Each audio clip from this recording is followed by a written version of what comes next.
کسی نہ کسی طریقے سے آئی ایم ایف کا معاہدہ جو ہے وہ ہو نہ پائے. یہ اسمبلی میں فلور پہ ووٹ بھی ڈالتے تھے اس کے خلاف کہ کسی نہ کسی طریقے سے اس آئی ایم ایف کے معاہدے کو روک دیا جائے.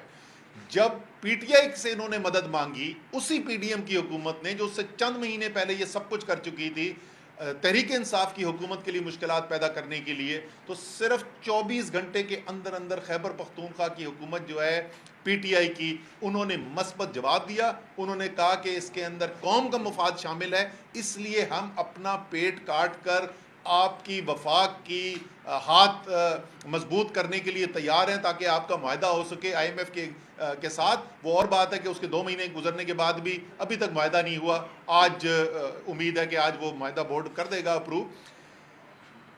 24 گھنٹے کے اندر مثبت جواب دیا. ساتھ انہوں نے خط لکھا اور انہوں نے کہا کہ جی اگر آپ ہم چاہتے ہیں کہ ہم یہ کریں، ہم بالکل کریں گے، اس کے لیے یہ کچھ اقدامات ہیں جو آپ کو لینے پڑیں گے جس سے یہ ممکن ہو سکے گا کہ ہم آپ کی اس کے اندر مدد کر سکیں.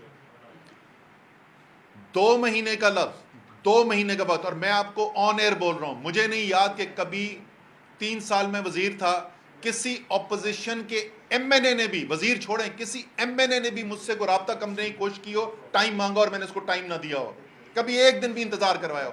2 مہینے صوبے کا وزیر خزانہ میٹنگ مانگ رہا ہے، اور یہ جو طاقت کے نشے کے اندر اس وقت دھت ہیں، ان کو سوائے ڈنڈے اور طاقت کے علاوہ نظر نہیں آ رہا. کسی نے غلط فہمی ان کو پیدا کر دی ہے کہ یہ وائس رائے بن گئے ہیں پاکستان کے. کس کے یہ نمائندے ہیں، وہ انہی سے پوچھیں کہ یہ کس کے سمجھتے ہیں نمائندے ہیں کہ جو وائس رائے. 2 مہینے وزیر خزانہ خیبر پختونخوا یعنی خیبر پختونخوا کی حکومت کو میٹنگ کا ٹائم نہیں دیا جاتا. 2 مہینے.